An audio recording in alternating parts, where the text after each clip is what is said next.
नमस्कार, स्वागत है आपका बिहार समाचार में। बिहार वालों के लिए बड़ी घोषणाएं हो गई है। तेजस्वी यादव और मुख्यमंत्री नीतीश कुमार जी ने बिहार वालों के लिए कई बड़े ऐलान कर दिए हैं। साथ ही बिहार वालों के लिए आज कई काम की और जरूरी खबरें सामने आ रही है। तो बिहार वालों के लिए जरूरी खबरों पर बात करने से पहले आपसे एक छोटी सी अनुरोध है, कृपया वीडियो को एक प्यारा सा लाइक अवश्य कर दीजिएगा। आपका लाइक करना ही हमारी मेहनत का फल होता है। गरीबों को चाहिए शिक्षा और रोजगार, जो सरकार कभी भी नहीं देगी। दे रही है फ्री में अनाज, लेकिन वो भी नहीं दिया जा रहा है। देखिए, भले ही केंद्र सरकार ने दिसंबर 2023 तक गरीबों को फ्री में अनाज देने की घोषणा कर दी है, लेकिन यदि बिहार की बात करें तो बिहार के 8 करोड़ गरीबों को नहीं मिल रहा है राशन का अनाज। दिसंबर का मुफ्त अनाज भी नहीं मिला है। जनवरी में सभी राशन दुकानदार हड़ताल पर चले गए हैं। सरकार, आप लोग शिक्षा और रोजगार नहीं दोगे, इतना लोग जान चुके हैं। फ्री में अनाज भी दे रहे हो ताकि गरीब कम से कम भूखे ना मरे, लेकिन 2 महीने से क्या गरीब भूखे रह पाएंगे? आप 5 दिन ही भूखे रहकर दिखा दीजिए ना। देखिए, राज्य में नवंबर तक का ही बांटा गया है लाभुकों के बीच राशन। 1 जनवरी से राज्य भर के राशन दुकानदार हड़ताल पर चले गए हैं, तो 2 महीनों से गरीब क्या भूखे रहेंगे? आज यदि बिहार और देश के गरीबों को रोजगार और शिक्षा मिला होता तो आज कम से कम उनको फ्री में अनाज की जरूरत नहीं पड़ती। वे खुद कमा खाकर अपनी और अपने परिवार का भरण पोषण कर लेते। लेकिन सरकार जानती है कि यदि शिक्षा और रोजगार दे दिए तो जनता जागरूक हो जाएगी, फिर हमारी धांधली नहीं चलेगी, हम जनता को लूट नहीं पाएंगे। इसलिए ये सरकार फ्री में राशन दे देकर गरीबों की जिंदगी बर्बाद कर रही है, और अब तो वो भी नहीं मिल रहा है। बिहार में भयानक ठंड बढ़ गई है। पटना में तो पिछले 5 साल का रिकॉर्ड टूट गया है। पूरा बिहार शीत घर बन गया है। बिहार में हाड़ गला देने वाली ठंड की शुरुआत हो गई है, और मौसम विभाग ने तो इससे भी बड़ी चेतावनी दे दी कि अभी तो ये कुछ भी नहीं है, और भी ज्यादा ठंड बढ़ने वाली है। मौसम विभाग का कहना है कि पूरे बिहार में 7 जनवरी के बाद ठंड इससे भी ज्यादा बढ़ेगी, बल्कि इससे 2 गुना ठंड बढ़ जाएगी। पूरे बिहार में न्यूनतम तापमान 8 डिग्री से भी नीचे हो सकता है। पटना की बात करें तो पटना में 5 दिन से सूर्य नहीं निकला है। ऐसी स्थिति 10 साल के बाद आई है। सारे रिकॉर्ड ठंड ने अब तोड़ दिए हैं। 17 जिलों में कोल्ड डे की स्थिति घोषित कर दी गई है। पूरे बिहार में हालात ऐसी है कि हर दिन 20 से ज्यादा ब्रेन हेमरेज के मरीज सामने आ रहे हैं। हार्ट अटैक की मरीजों की संख्या इतनी बढ़ गई है कि अस्पतालों में अब जगह नहीं है। तो वहीं सर्दी खांसी के मरीज लगातार अस्पताल के चक्कर काट रहे हैं, लेकिन कहीं भी बेड उपलब्ध नहीं है। अस्पतालों के बाहर 20 से ज्यादा एम्बुलेंस लाइन में खड़े रहते हैं। बिहार में ठंड से इतनी भयानक स्थिति हो गई है जो आज से 10 साल पहले हुआ करती थी। तो इस भयानक ठंड में कम से कम 15 दिन बच के रहिएगा। पूरे बिहार में जानलेवा ठंड बढ़ गई है, और अब तो और भी ज्यादा ठंड बढ़ने वाली है। बिहार वालों के लिए बड़ी खबर है। बिहार में 5000 से भी अधिक सेविका और सहायिका की होगी नियुक्ति। देखिए, बड़ी खबर आ रही है। राज्य भर में 5000 से भी अधिक आंगनबाड़ी केंद्रों पर जल्द ही नए नियमावली से सेविका सहायिका की नियुक्ति की जाएगी। समाज कल्याण विभाग ने इसको लेकर सभी जिलों को निर्देश भेज दिया है, ताकि आंगनबाड़ी केंद्रों पर खाली पड़े रिक्तियों को भरा जा सके। विभाग के मुताबिक राज्य में 1,14,000 केंद्र स्वीकृत है, लेकिन अभी भी 1,07,000 केंद्रों का संचालन हो रहा है। बाकी बचे केंद्रों का भी संचालन कराने के लिए केंद्रों पर नियुक्ति प्रक्रिया भी तेज किया गया है। और साथ ही आंगनबाड़ी के यदि कोई ऐसा केंद्र है जो ऐसे जगह पर है जहां बच्चे पढ़ने नहीं जाते हैं, तो उनको भी अब नए जगहों पर शिफ्ट किया जाएगा। और साथ ही कई आंगनबाड़ी केंद्रों में ऐसे सेविका और सहायिका की बहाली हो गई है जो खुद नहीं जानते हैं तो बच्चों को क्या पढ़ाएंगे। और इस बार सरकार ने तय किया है कि इस बार अनपढ़ लोगों को सेविका सहायिका नहीं बनाया जाएगा। कम से कम 10वीं या 12वीं पास होना अनिवार्य है।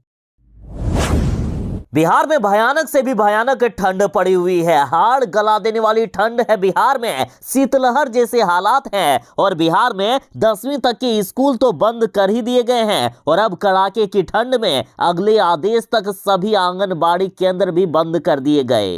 बिहार के 19 जिलों में सबसे खतरनाक हालात है। शीत दिवस का अलर्ट कर दिया गया है। बिहार के 19 जिलों में पिछले 15 साल का रिकॉर्ड टूट गया है। 10 डिग्री से भी कम बिहार में अभी पारा चढ़ गया है। आंगनबाड़ी केंद्र तो बंद कर दिए गए, लेकिन सरकार ने आदेश जारी किया है कि जब तक आंगनबाड़ी केंद्र बंद रहेंगे, बच्चों को उनके घर खाद्य सामग्री पहुंचाई जाएगी। मौसम विभाग ने तो यहां तक कहा है कि अभी तो कुछ नहीं है, अभी सिर्फ ट्रेलर है, और भी ज्यादा बिहार में ठंड बढ़ेगी।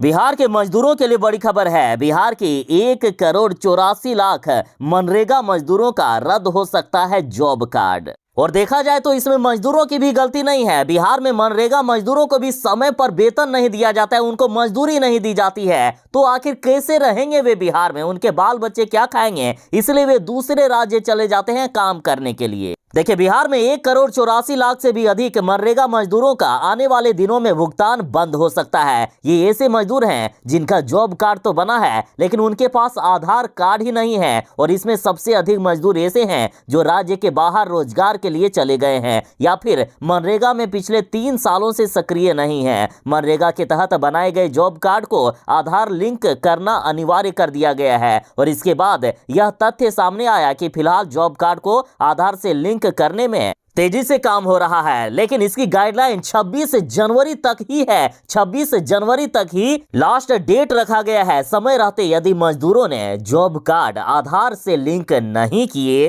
तो इनका सीधी जॉब कार्ड को ही रद्द कर दिया जाएगा। तो मनरेगा के मजदूर जरा ध्यान दीजिएगा, 26 जनवरी तक आधार कार्ड से जॉब कार्ड को लिंक करा लें, नहीं तो जॉब कार्ड रद्द हो जाएगा। बिहार में भयानक ठंड बढ़ी हुई है, और ये ठंड गरीबों के लिए, झुग्गी झोपड़ी में रहने वालों के लिए मौत का दूसरा नाम बनता जा रहा है। और सरकार भी इनके लिए अभी कुछ नहीं कर रही है। और तेजस्वी यादव जो लगातार ये कहते हैं कि राजद गरीबों की पार्टी है, तो साहब इन गरीबों के लिए आपकी पार्टी क्यों नहीं काम करती है? देखिए, बड़ी खबर है कि ठंड की ठिठुरन से झुग्गी झोपड़ी में रहने वाले लोगों को राहत नहीं है। शहर में मौजूदा 100 से भी ज्यादा स्लम बस्तियां सड़क व नाला किनारे मौजूद झुग्गी झोपड़ियों में रहने वाले बच्चों और बुजुर्गों के लिए ये सर्दी किसी आफत से कम नहीं है। आए दिन लोगों को ठंड लग रही है, और प्राइवेट से लेकर सरकारी अस्पतालों में इसकी भीड़ बढ़ती जा रही है। कई लोगों ने ठंड के कारण अपनी दम भी तोड़ दिए हैं, कई लोगों की मौत हो गई है। इन गरीबों के पास ना ही पर्याप्त बिस्तर है और ना ही राशन, खाने के लिए भी 2 वक्त की रोटी नहीं मिल रही है इनको। बिहार सरकार तो अलाव की भी व्यवस्था ठीक से नहीं कर रही है। अलाव की व्यवस्था भी अपर्याप्त रहने से परेशानियां बढ़ी है। ठंड में गरीबों को रोजगार भी नहीं मिल पा रहा है, जिससे भूखमरी जैसे हालात बन गए हैं। इनको तो फ्री में अनाज भी नहीं मिल रहा है, इनका राशन कार्ड तक नहीं बन रहा है। देखिए, ये गरीब कह रहे हैं कि राशन कार्ड बनाने के लिए बिहार में हमसे रुपये वसूले गए, लेकिन अब तक राशन कार्ड भी नहीं बने, यानी राशन कार्ड बनाने के लिए भी घूस लिया जा रहा है। तो साहब, इन गरीबों का क्या होगा? क्या इन्हें ऐसे ही ठंड में मरने के लिए छोड़ दिया जाएगा? आपकी गरीबों की पार्टी कब इनके लिए खड़ा होगी? सिर्फ 2-4 कंबल बांटकर पब्लिसिटी करने से इन गरीबों की जान नहीं बचने वाली है। साहब, ये वही गरीब हैं जो आपको वोट देते हैं, जिससे आपकी सरकार बनती है। तो आज यदि आप इन लोगों के पक्ष में खड़े नहीं होंगे तो इनका क्या होगा बताइए। और सिर्फ पटना शहर ही नहीं, बल्कि बिहार के सभी जिलों में गरीबों की हालात काफी खराब है। गरीबों के पास ना तो रोजगार है, ना ही रहने के लिए जगह, ना ही ठंड से बचने के लिए कोई पर्याप्त इंतजाम। महागठबंधन में जंग छिड़ गई है। महागठबंधन के नेता आपस में लड़ने लगे हैं। कोई मुख्यमंत्री नीतीश कुमार जी को दुनिया का सबसे बड़ा भिखारी कह देता है, कोई कह देते हैं कि नीतीश कुमार जी बेशर्म आदमी है, वे शर्म घोलकर पी गए हैं, तो कोई अपने ही नेता को पागल कह देता है, दिमागी हालात से खराब कह देता है। देखिए, राजद नेता सुधाकर सिंह ने मुख्यमंत्री नीतीश कुमार जी के खिलाफ तीखा हमला किया, तो जीतन राम मांझी ने कह दिया है कि ठीक मानसिकता के रहते राजद नेता सुधाकर सिंह तो ऐसा नहीं बोल सकते हैं, यानी पगला गए हैं सुधाकर सिंह, ऐसा जीतन राम मांझी ने कहा। सबसे पहले आपको यह बता देता हूं कि राजद नेता सुधाकर सिंह ने मुख्यमंत्री जी पर क्या हमला बोला है। तो देखिए, सुधाकर सिंह ने कहा है कि ये सब भिखारी हमने कहीं नहीं देखा है, शर्म घोलकर पी गए हैं बिहार के मुख्यमंत्री नीतीश कुमार जी ने। सुधाकर सिंह ने कहा कि नीतीश कुमार जैसा भिखमंगा दुनिया में कहीं नहीं होगा जो कटोरा लेकर विशेष राज्य की भीख मांगते हैं और खुद 350 करोड़ के जहाज में चलते हैं। राजद नेता सुधाकर सिंह ने कहा कि नीतीश जी एक कटोरा लेकर हमेशा दिल्ली जाते हैं विशेष राज्य का दर्जा लेने के लिए, तो आपको शर्म नहीं आती है नीतीश कुमार जी? आपको विशेष राज्य का दर्जा भी चाहिए और 350 करोड़ के हवाई जहाज पर भी चढ़िएगा। ऐसा भिखमंगा दुनिया में आपने कहीं नहीं देखा होगा जो 350 करोड़ के हवाई जहाज से चलता होगा और कटोरा लेकर भीख भी मांगता होगा। तो इस पर एक तरफ जहां तेजस्वी यादव ने सुधाकर सिंह को बीजेपी का एजेंट बता दिया और अब जीतनराम मांझी कह रहे हैं कि सुधाकर सिंह पगला गए हैं, यदि उनकी मानसिकता ठीक होती तो वे ऐसा नहीं कहते।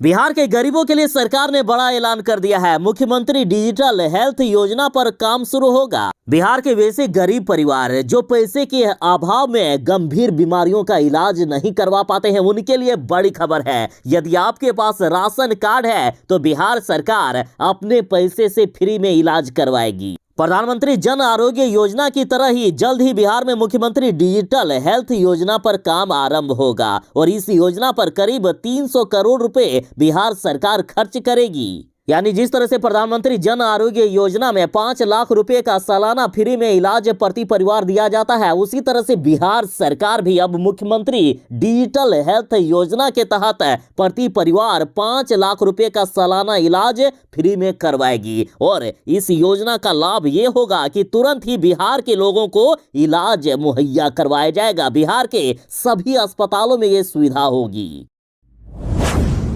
तेजस्वी यादव ने ऐलान कर दिया है कि बिहार एक इतिहास बनाने वाला है। आज तक जो बिहार में नहीं किया गया वो इस बार होने वाला है। दरअसल फरवरी में 1 लाख लोगों को फ्री में मोतियाबिंद का ऑपरेशन करवाएगी सरकार। बिहार के उप मुख्यमंत्री तेजस्वी यादव ने ऐलान किया है कि फरवरी में अभियान चलाकर 1 लाख लोगों का मोतियाबिंद का ऑपरेशन कराया जाएगा और ये पूरी तरह से निःशुल्क होगा। ऑपरेशन में राज्य भर के मेडिकल कॉलेजों व नेत्र अस्पतालों के चिकित्सकों का सहयोग लिया जाएगा और इसके लिए बिहार के सभी जिलों में अलग अलग स्तर पर शिविर लगाकर मोतियाबिंद ऑपरेशन किया जाएगा। बीएसएससी अभ्यर्थियों को सड़क पर दौड़ा कर सरकार ने पीटने का काम किया है। दरअसल बीएसएससी का पेपर लीक करवा दिया गया था और अब अभ्यर्थी मांग कर रहे हैं कि सभी 3 पालियों की परीक्षा रद्द होनी चाहिए। फिलहाल 1 पाली की परीक्षा रद्द की गई है और जब अपनी मांग को लेकर बीएसएससी अभ्यर्थी सड़क पर प्रदर्शन कर रहे थे तो सरकार ने इन लोगों को दौड़ा कर खदेड़ कर पीटने का काम किया। सरकारी आंकड़ों के अनुसार 2 दर्जन लोग घायल हुए। ये 2 दर्जन ऐसे लोग हैं जिनको अस्पताल में भर्ती होना पड़ा। बाकी जिनको 2-4 डंडे लगे हैं, जिनको पीट कर भगा दिया गया है, खदेड़ कर लाठियों से पीटा गया है, लेकिन वे अस्पताल में यदि भर्ती नहीं हुए हैं, उनकी संख्या हजारों में है। इस तेजस्वी और नीतीश की सरकार ने अभ्यर्थियों को इस कदर बेरहमी से पीटा जो आज तक एनडीए सरकार में नहीं पिटाई हुई है। पुलिस ने 100 मीटर से भी अधिक दूरी तक अभ्यर्थियों को खदेड़ कर लाठी से पीटने का काम किया। भीड़ में भागते यदि कोई गिर गया तो उसकी इतनी बेरहमी से पिटाई कर दी गई कि पूछिए मत। और अब बीजेपी वाले भी मांग कर रहे हैं कि 3 पालियों की परीक्षा रद्द होनी चाहिए और साथ ही सरकार के भी घटक दल माले ने भी मांग की है कि 3 पालियों की परीक्षा रद्द कर दी जाए। लालू यादव के बड़े बेटे तेज प्रताप यादव को भी गलत लगा है सरकार का ये काम। तेज प्रताप यादव ने भी कहा है कि हम तेजस्वी यादव और सीएम नीतीश कुमार से बात करेंगे। प्रदर्शन कर रहे बीएसएससी अभ्यर्थियों को पुलिस ने दौड़ाकर इतनी बेरहमी से पीटा है जितनी तो कैदियों को, अपराधियों को भी नहीं पीटा जाता है। तो साहब, इन अभ्यर्थियों की आखिर क्या गलती है? ये तो सीधा बस यही कह रहे हैं ना कि आखिर बिहार का ये कैसा भ्रष्ट सिस्टम है जो हर परीक्षा का क्वेश्चन पेपर ही लीक करवा दिया जाता है। उन भ्रष्ट अधिकारियों पर कार्रवाई की जाए ना जो करोड़ों रुपए लेकर क्वेश्चन पेपर लीक करवाती है और जो पढ़ते लिखते हैं जो गरीब माँ बाप अपने खेत खलिहान घर द्वार सब कुछ बेचकर अपने बच्चे को पढ़ाने का काम करते हैं, वे 2 वक्त की रोटी भी ठीक से नहीं खाते हैं और अपने बच्चों को पढ़ाते हैं। और यदि उनको नौकरी नहीं लगेगी, यदि आप लोग क्वेश्चन पेपर लीक करवा कर गलत लोगों को सरकारी नौकरी दोगे, तो गलती किसकी है? और पीटने का काम अब अभ्यर्थियों को किया जा रहा है। जो सरकार से सवाल करता है कि आपने गलत किया है, तो उन्हें ही अब पीटा जा रहा है। आखिर बिहार में ही ये सब क्यों होता है? हर परीक्षा को क्वेश्चन पेपर कैसे लीक हो जा रहा है बिहार में? क्या सरकार क्या चाहती है कि बिहार में सिर्फ भ्रष्ट लोग सरकारी नौकरियों में रहे? बीएसएससी का पेपर लीक हो गया, जिससे बीएसएससी ने एक पाली की परीक्षा रद्द कर दी और अब अभ्यर्थी मांग कर रहे हैं कि तीनों ही पालियों का पेपर लीक हुआ है, अतः तीनों ही पालियों की परीक्षा रद्द होनी चाहिए। और इसको लेकर लगातार आंदोलन कर रहे हैं अभ्यर्थी। बीते दिन भी बीएसएससी अभ्यर्थियों को सरकार ने दौड़ा दौड़ा कर पीटा है, क्योंकि ये तीनों पाली की परीक्षा रद्द करने को लेकर मांग कर रहे थे। लेकिन बीएसएससी का कुछ और ही कहना है। बीएसएससी का कहना है कि पेपर लीक में हम एक और प्राथमिकी दर्ज करेंगे जल्द। बीएसएससी ने कहा है कि कोई भी क्वेश्चन लीक हुआ ही नहीं है। जो क्वेश्चन लीक हुआ था उसकी परीक्षा हम रद्द कर दिए हैं, बाकी सिर्फ अफवाह फैलाई जा रही है। देखिए, बिहार कर्मचारी चयन आयोग द्वारा आयोजित स्नातक स्तरीय संयुक्त प्रतियोगिता परीक्षा की दूसरी और तीसरी पाली के पेपर लीक की अफवाह फैलाई गई थी और ऐसा करने वाले संगठित गिरोह की पहचान कर इनके खिलाफ केस दर्ज कराने की तैयारी में ईओयू जुट गया है। और इस मामले में ईओयू की तरफ से ये दूसरी एफआईआर होगी। ईओयू की शुरुआती जांच में पता चला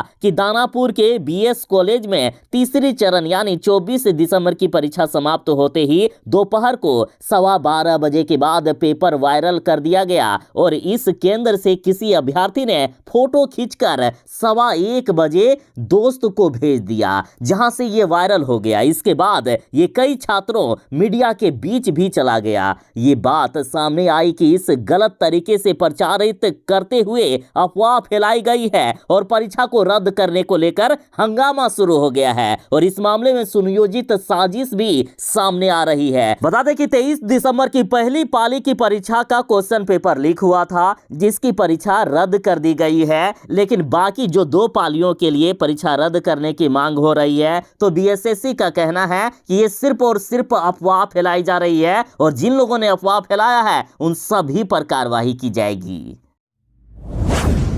बिहार वालों के लिए बड़ी खबर है। बिहार के सबसे बड़े सरकारी अस्पताल पीएमसीएच में हार्ट मरीजों के लिए कैथ लैब की सुविधा उपलब्ध कराई गई। पीएमसीएच में कैथ लैब के स्थापित होने से हार्ट मरीजों के इलाज में सहूलियत होगी। अब मरीजों को महंगे इलाज नहीं कराने होंगे। इलाज के लिए अब प्राइवेट अस्पतालों के चक्कर नहीं काटने होंगे। अब बिहार के सरकारी अस्पताल पीएमसीएच में ही हार्ट मरीजों का फ्री में इलाज हो जाएगा।